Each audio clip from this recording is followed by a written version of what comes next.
Week is finally here in New York City. The week celebrates those who serve with lots of tours, concerts, and opportunity to say thank you to our service members. This is the 37th annual celebration in the city, and the theme is honoring the past, defending the future, 250 years of sea service excellence. Joining us now is James Spear, president of the New York Navy League. James, welcome. Good to have you with us.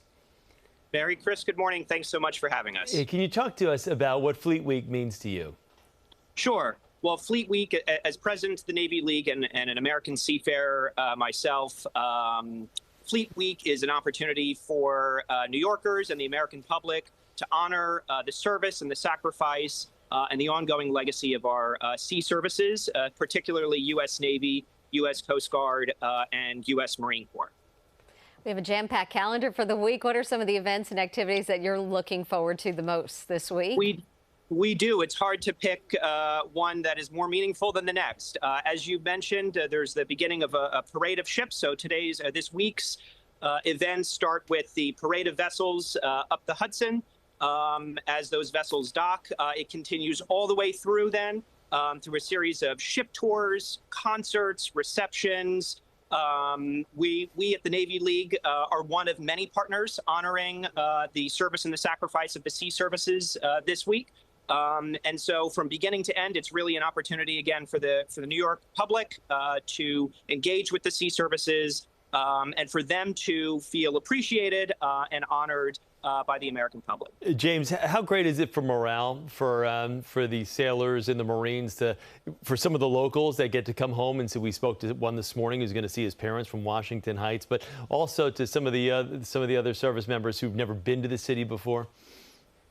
Yeah, I think that's a great question for them. I can say on behalf of the Navy League, we're honored to be able to honor their service. I think, as you mentioned, it's a great opportunity for them to get a bit of a taste of the Big Apple, the greatest city in the world, as well as the chance for the public to engage. I would highly encourage New Yorkers to look at the websites of the USO, the New York Navy League. There's great opportunities to volunteer directly. There's great opportunities to thank the members. So as you see the sailors and Coast Guardsmen and Marines move about the city, please take a moment to extend your gratitude to them and to thank them for their service and their sacrifice. And I wanted to ask you about your experience as a U.S. Merchant Marine. How's that impacted and shaped you as a person?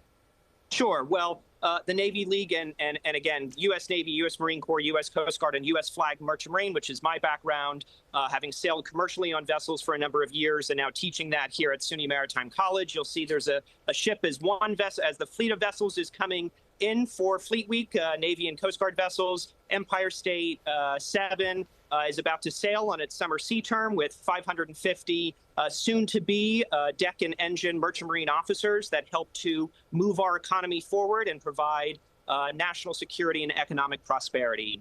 In short, 90% of the world's economy moves over the ocean. The U.S. Merchant Marine helps to provide the security and the stability of ourselves and our allies. And so it's meaningful for me in many ways as one of the sea services this week. James Spear, president of the New York Navy League, thanks so much for taking some time. Thank you very much. Thanks, Appreciate James. the opportunity.